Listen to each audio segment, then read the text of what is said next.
How much is this moment worth? Moments, $100? moments. 1,000? These are The moments of your life are priceless. Are you saving them on the right film? Kodak Gold. No other film gives you truer, more consistent color, picture after picture. Oh, what a simple world back then. Gather around, children, as we dive deep into the abyss that is capitalism and tell the story of but a meager film and camera company. Hello?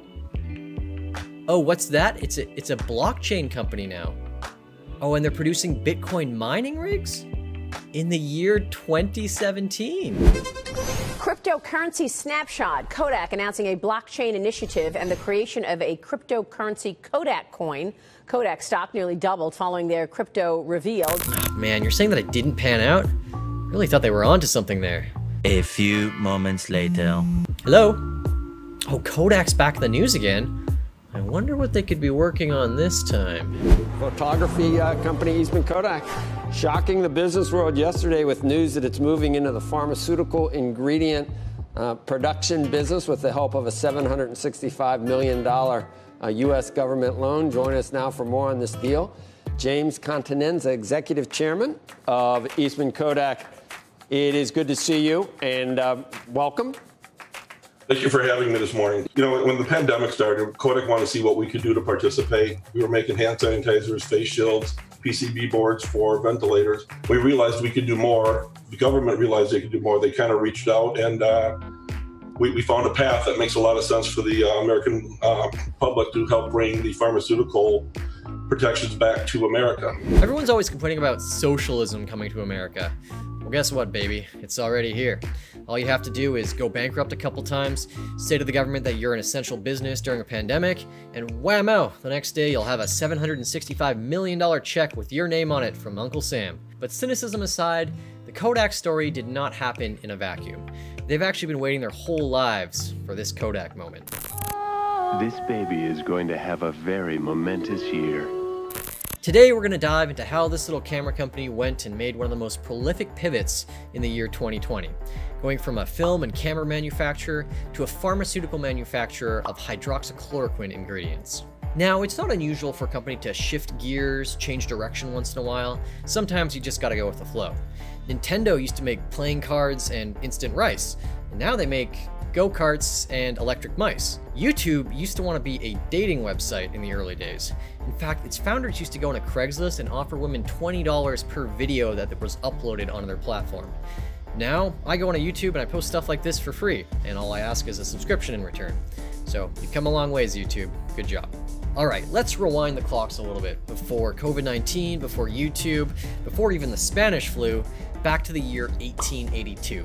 The founding year of the Eastman Kodak Company.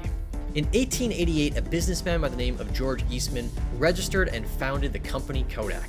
And the same year, the Kodak camera came out, the first ever consumer-grade camera in history. The most recognizable of which was the Brownie camera, which came out in the year 1900. If you look at any photo from about 1900 to about 1920, more than likely it was taken on a Brownie camera. They even coined the term, "you press the button, we do the rest," and they continuously iterated on this camera for decades. They were the leaders of the old box style of cameras, developing patent after patent for things like photographic negatives to the film cartridge system itself. In the year 1930, they were added to the Dow Jones Industrial Index, and they remained on that index for the next 74 years. Unfortunately, only 2 years later in the year 1932, George Eastman took his own life at age 77 with a gunshot, leaving behind a suicide note that read, "To my friends, my work is done. Why wait?" Fortunately enough, that wasn't the end of Kodak. In fact, it wasn't even the beginning of all the things that Kodak had in store. Kodak actually manufactured hand grenades in the year 1936, going on to win contracts with the US military during World War II. They introduced Kodachrome, the first amateur and easy-to-use color film for 16mm cameras. And by 1974, they made up 90% of all of the film and camera sales in the United States alone. Then just 1 year later, in the year 1975, they even invented the first ever digital camera. And remember, when your camera is made by Kodak, you know it's good. So what happened? Well, to radically simplify it, they just didn't push hard enough into the digital era. While they had invented digital cameras and were selling them quite well, other companies like Fujifilm, Sony, Panasonic, and Canon were hot on their heels with things like better technology, better sensors, and all these bells and whistles that ate into Kodak's market share. With a series of management changes and divestments out of other businesses, Kodak shrank rapidly, laying off tens of thousands of people and eventually going bankrupt in 2012. The company actually managed to emerge out of bankruptcy only 1 year later, segmenting their business into two parts, helping businesses with products and services and creating consumer-grade stuff like digital cameras. To this day, Kodak is actually one of the last manufacturers of 35mm film, used by famous directors like Quentin Tarantino and Christopher Nolan. So it's 2020, and Kodak is back in the news again. Today I'm proud to announce one of the most important deals in the history of U.S. pharmaceutical industries. My administration has reached a historic agreement with a great American company. You remember this company? It's called, from the good old camera age, the old days, to begin producing critical pharmaceutical ingredients. It's called Kodak. With this new agreement, my administration is using the Defense Production Act to provide a $765 million loan to support the launch of Kodak Pharmaceuticals. It's a great name when you think of it. Such a great name. It was one of the great brands in the world. Then people went digital and Kodak didn't follow. But now under very extraordinary leadership, they are following. But it's a breakthrough in bringing pharmaceutical manufacturing back to the United States. Kodak Pharmaceuticals. Taxpayers pay for it, we do the rest. Kodak was essentially handed a $765 million loan from the US government in order to produce chemicals found in hydroxychloroquine, a drug that has been shown, controversially, to curb symptoms of COVID-19. The reasoning on the government's behalf here for funding Kodak is that they can produce the ingredients for hydroxychloroquine at home, rather than in a place like China, making the process a little bit quicker and potentially safer. And to play devil's advocate, Kodak is not exactly foreign to working and processing chemicals. At least it's not nearly out of their wheelhouse as much as creating a cryptocurrency is. But the reason that everybody is kind of interested in this story, and the reason that you're likely watching this video in the first place, is the absolutely astronomical move in their stock price that precipitated afterwards.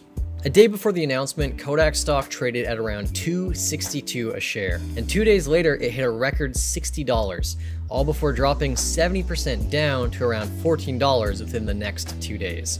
And even after that pullback, the Kodak stock is still up about 600% year to date. And with that, the questioning has begun. The Securities and Exchange Commission has launched an investigation into insider trading, Kodak has launched their own internal investigation, and the U.S. International Development Finance Corporation is refusing to proceed with the $765 million loan until the allegations are cleared. The director of Kodak bought about $90,000 worth of stock about 1 month before this deal was announced, which is now worth about $1.3 million, which, to be fair, isn't exactly that eyebrow-raising. But more importantly, this stock was the talk of the town over the last few weeks, and I guarantee a lot more than $1.3 million was lost by traders trying to chase this stock all the way up to $60. What's going to be really interesting is to see where Kodak goes next. Will any of this deal go through? Will there be any insider trading revealed? Or will any of this pivot really matter 2 years from now if coronavirus isn't really a thing? So many new companies in this new age of digital and working from home have met their maker, whether it's newspapers, office rentals, movie theaters, and very few manage to pivot and successfully adapt, with so many others getting left behind. Kodak was one of those companies that was successful over the last 100 years, was a leader in what they did, and was able to pivot from one technology to another, even so far as creating the technology that eventually bankrupted their company and killed their legacy business. From there, they've hopped onto everything like blockchain trends to cryptocurrency mining to getting multi-million-dollar loans to produce drugs just to keep their company alive. Is 2020 and the coronavirus pandemic going to prove to be the Kodak moment for the company that keeps it running for the next 100 years? Or is this the last final stand of a company that's been around for 100+ years, destined to end its run? I'd love to know all your takes in the comment section down below. Did you end up trading the Kodak stock recently? Did you make money? Did you lose money? Do you think that Kodak is now an investable company after this loan and government program? What do you think the results of the deal are going to be, and is it really going to matter 2 or 3 years from now? Let me know in the comment section down below. Thank you so much for watching this video. If you liked it, learned some interesting facts about Kodak as a company, maybe got inspired to open up your own shell company, make some COVID-19 ingredients, and get a government loan, drop a like down below. Don't forget to subscribe, hit the bell icon for notifications, because we have new videos coming out every single week, just like this one. So once again, thanks so much for watching, and take care.